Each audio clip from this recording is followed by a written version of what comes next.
I didn't think it could be done, but somehow the creators of Genotype have mixed together the immersion of Half-Life: the flood from Halo, and the plasmids from BioShock all into one game running on standalone hardware. Can we just sit here and appreciate that for a second? This game just released a few days ago for Quest 2, Quest 3, Okay, it's on Quest. I don't want to list all the headsets. Oh, this is already great. This is standalone, dude. So they gave me a key to check out the game, and it's actually really impressive. I usually don't play games on my Quest, but I mainly just play PCVR over Airlink, so Quest exclusives I don't really care about. Well, this is me eating my words, because this game looks and plays really well. What is this? What is this place? That's what I'm saying. Oh, are we going super hot on this? Will we put on a VR headset within the VR game? Please let this be a radio. We call it the exoscope. Who are you? They just put so much thought into this game. I love it. The UI in the game is actually explained canonically too, because you're wearing these goggles. Genotype takes place in Antarctica, where you're exploring some secret underground facility infested with little eldritch horrors, all trying their best to melt you into a mushy pile of bones.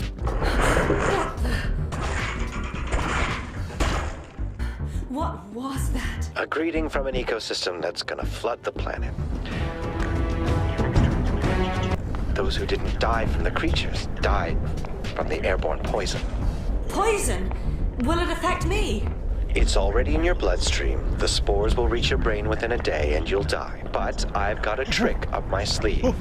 Oh, great! A trick! This video is sponsored by KIWI Design and their Quest 2 controller grips. Playing in VR can sometimes be a complete sweatfest, and chucking your controller across the room because you were way too slick with gamer juice is definitely not what you were looking for. If you don't have knuckle straps for your Quest 2 yet, this is seriously an upgrade. There's more security of not letting go, and it's way more comfortable. There's even a little battery cover, so you can switch out the battery without taking the whole thing off. Check them out for yourself at the link down below. You see those gloves?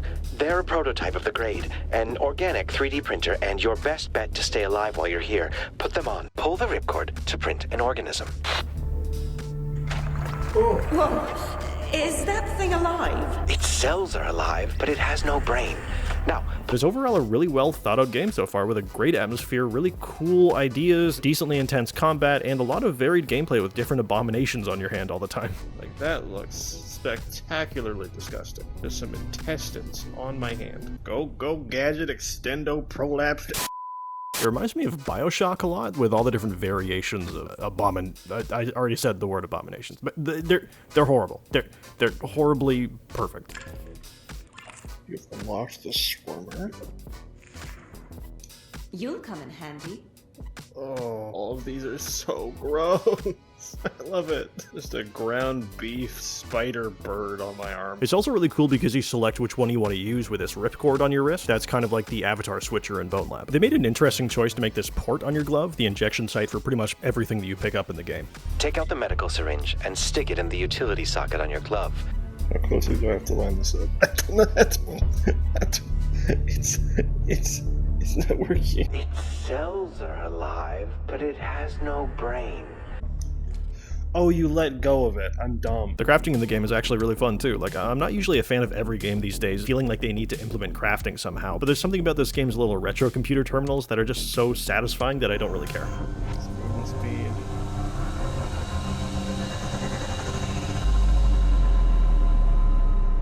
That music crescendo was creeping me out. That made me think that something was sneaking up on me, dude. Like, I'm just trying to order a Big Mac. Oh yeah, and the way you save the game? All on these terminals. Oh, click to save progress? Oh, that's so cool! Having an in-world, like, supercomputer. Oh, that's so satisfying. Oh, I love that. I gotta say, it's really freaking satisfying to have a studio put themselves on the line with a full story game in VR. You triggered an alarm. Really? You read that in Security Systems 101? Seriously, I'm getting sick of almost every VR game these days being a roguelike, roadlight. Try roadlight. It's like a road, but lighter. I don't know what this is. Larry, just stay on script, you fuck. I'm trying my best, lads.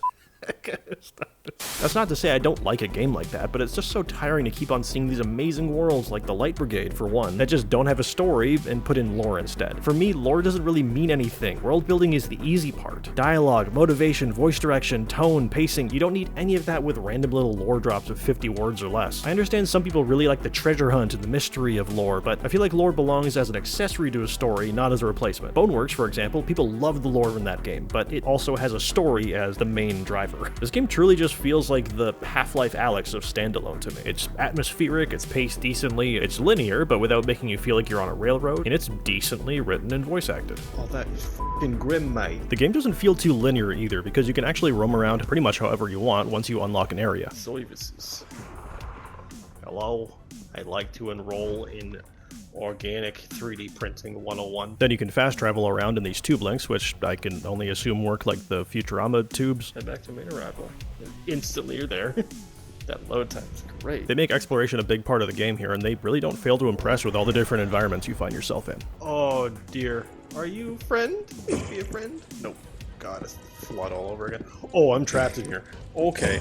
The areas are decorated really well, but I do kind of wish that you could just interact with things more. Like, I understand there's performance to think about with anything having physics, but half the fun in Half-Life: Alyx is just picking up random garbage, honestly. Part of the reason Half-Life Alyx feels like a really long game is because you can just loot. And it takes so much time to open all these drawers. What am I supposed to do? Just like not be curious what's in here? Let me touch things. Let me loot. Let me pick up a coffee mug. Now, by default, the damage numbers are left on in this game, but to me, they look too cartoony or arcadey for an immersive experience like this, so I'd honestly recommend just turning it off in the settings. FBI, open up! I reached out to the devs and they said it's roughly a 6 or more hour campaign too, so it's nothing crazy, but definitely something you'll have to spread out over the course of a few play sessions. Or potentially more if you keep dying like I do. Oh, you are dead. So you really need to utilize these save stations, because this is wherever you last saved is where you show up. There is no resetting to like a checkpoint. It's only these check-in consoles. Come to Papa. Come to Papa. What have I done? I'm telling you, I'm really going to play some more of this game, especially if they ever bring this to PCVR so they can... Like, I'd really like to see them flex with some graphical updates with PCVR, man. Fresh coffee, refreshing and cold. There's nothing here. I'm thirsty. I'm not gonna drink this. Yeah,